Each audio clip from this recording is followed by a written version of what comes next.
day and welcome to another eThekwini Matters podcast. My name is Cllr and I will be your host for this episode. eThekwini Municipality provides financial and material assistance to civil society organizations that share a common mission of improving the quality of life for residents within eThekwini, especially those from previously disadvantaged backgrounds.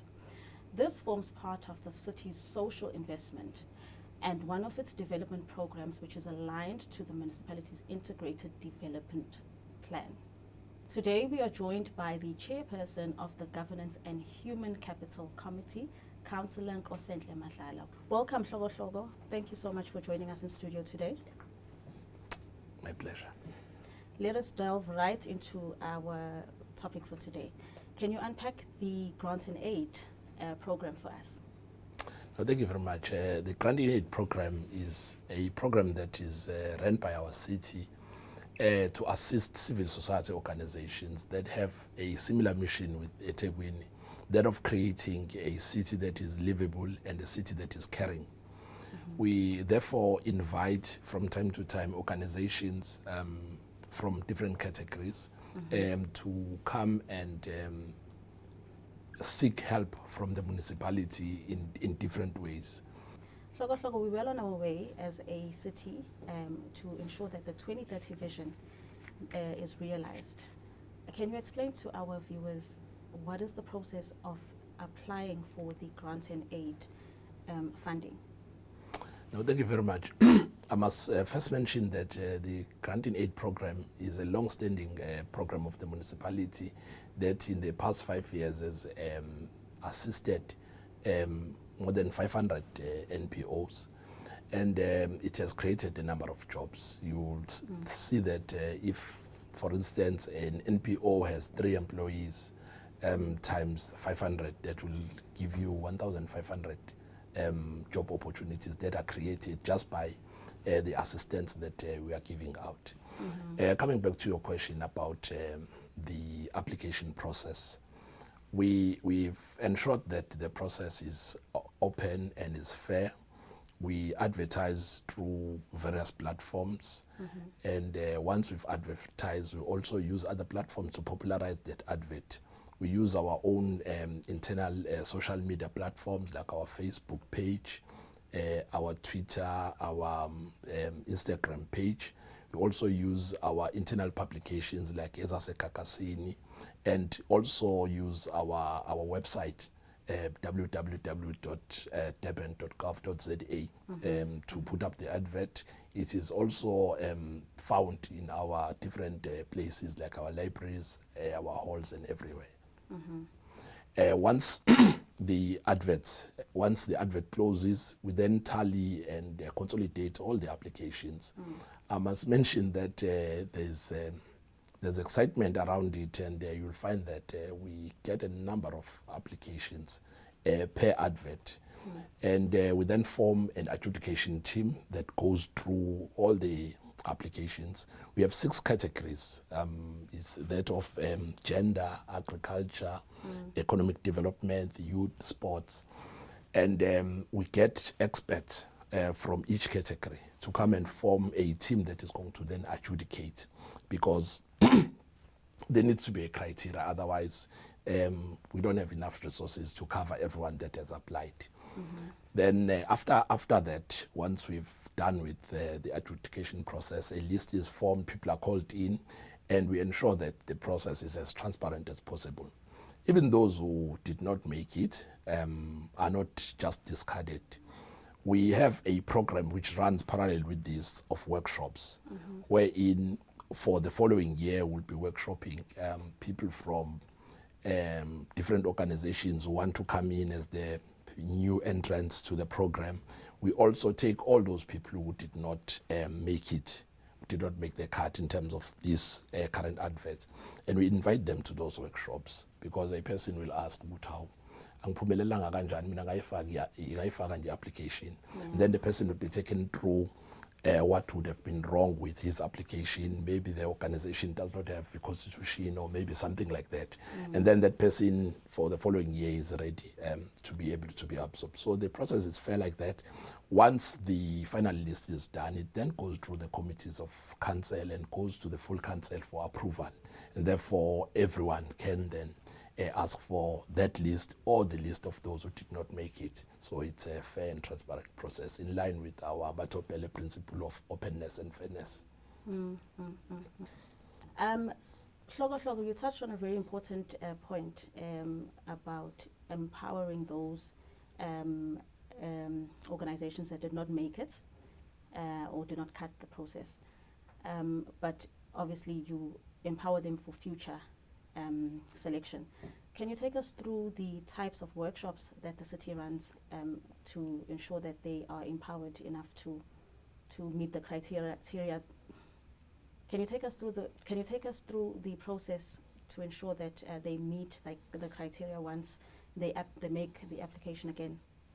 No, thank you very much. You'll find that maybe through the process, you'll find that during the adjudication, an NPO is eliminated because in their application they did not include vital information, like their address or something like that, or the experience, the community they are working in, or something like that. There will be something that will be an elimination criteria.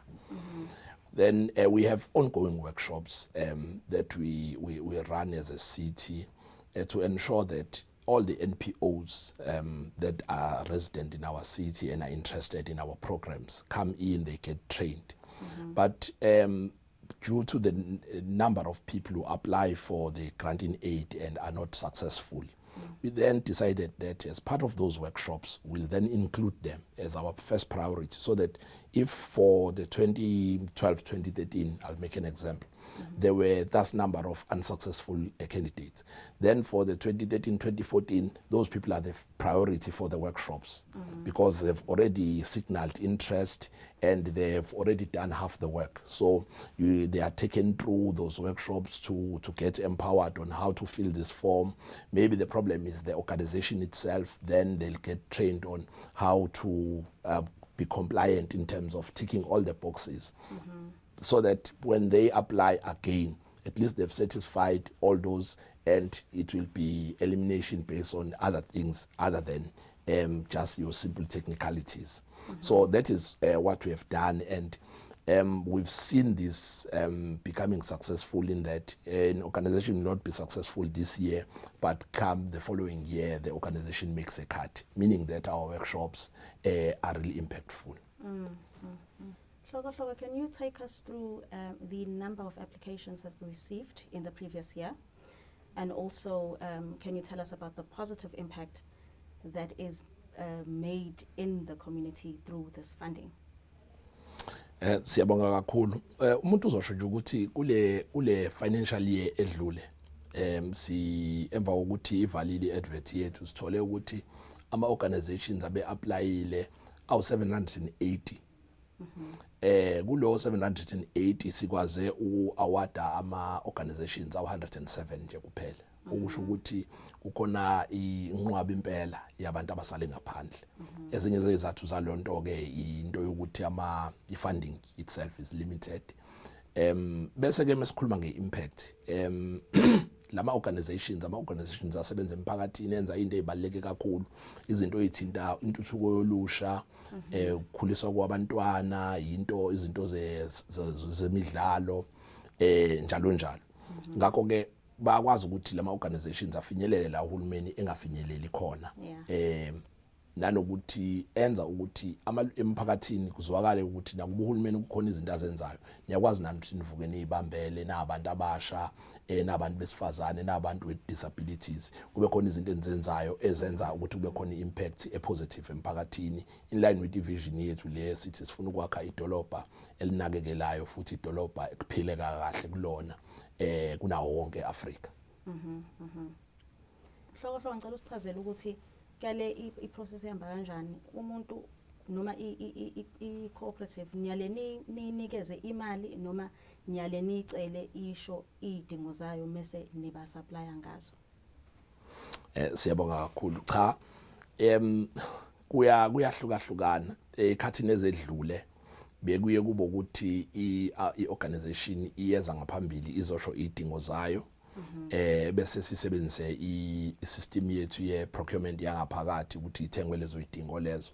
Yakhumbula nje before ikhathi ze-COVID, umeya bekuba nomcimbi omkhulu lapha ya-City Hall la khona ezoyikhipha lezi zinto. Uthothi kunama NPOs abhakayo, kuzokhishwa itofu zokubhaka, kuzokhishwa into ezihlukahlukene, kube umcimbi omkhulu impela. Kodwa ke emva kwe-COVID kwabonakala ukuthi mhlambe ezinye izinto kufanele sishintshe indlela esizenza ngayo. So kulo mcimbi okade ukhona nje manje ngomhla ka-April, I think April 13 Ward 14, where ubaba umeya bekhipha amasheke alinganiselwa ku 5.6 million rands enikeza lama organizations akade ngiwasho 107. Bekwamasheke bekhishwa ama-check this time, not impahla per se. Kodwa going forward, I think things might change because we are post-COVID now, and I think we want to return to a normalcy of having buying goods for those different organizations. It's more impactful. It also sends the right message that sometimes people want the tangible. Now a check is too small, but if someone has been bought a washing machine or washing machines because he wants to open a laundromat, it's something that we can touch and feel than cash in the pocket. So things might change. We hope the impact is felt by the intended people. Is there a specific month where applications open? Because at the beginning of the podcast you did touch on advertising the program through various platforms. Now, for the viewer out there who'd want to look out for the adverts, which time of the year should they do that? Yes, as we speak, the advert is out. I think it's been out for a month now. It's going to be closing come end of June. So we are encouraging those who are watching who have not applied to come forward and apply. It's always around these times. The advert will open somewhere in May and it will close at the end of June, giving us a period to do the adjudication and everything, so that by the time the new financial year kicks in, we already have a final list of the successful applicants who are then going to be recipients. And apart from the advertisements that we've spoken about, is there a specific office for the grant and aid program where the residents can go to and ask further questions? Yes, we have an office that is dealing with the grant and aid. It's located in Pinetown at the Pinetown Civic Center. But also forms are made available in different areas, in all areas of the city, in ward councillor offices as well. Our forms are available. They are also available in the digital platforms. You can get into our website and get it. So the forms are all there. But if you have specific questions, you can go to Pinetown Civic Center and ask for a specific office. You'll be directed and you'll get the kind of assistance we are looking for. Any parting words regarding the grants and aid program? Siyabonga kakhulu, sifisa ukugqugquzela bonke ama-NPOs nama-NGOs akhona edolobheni lakithi ukuthi avakashele ihhovisi lethu ePinetown Civic Center ukuze athole ulwazi oluphelele malana ne-grant and aid program.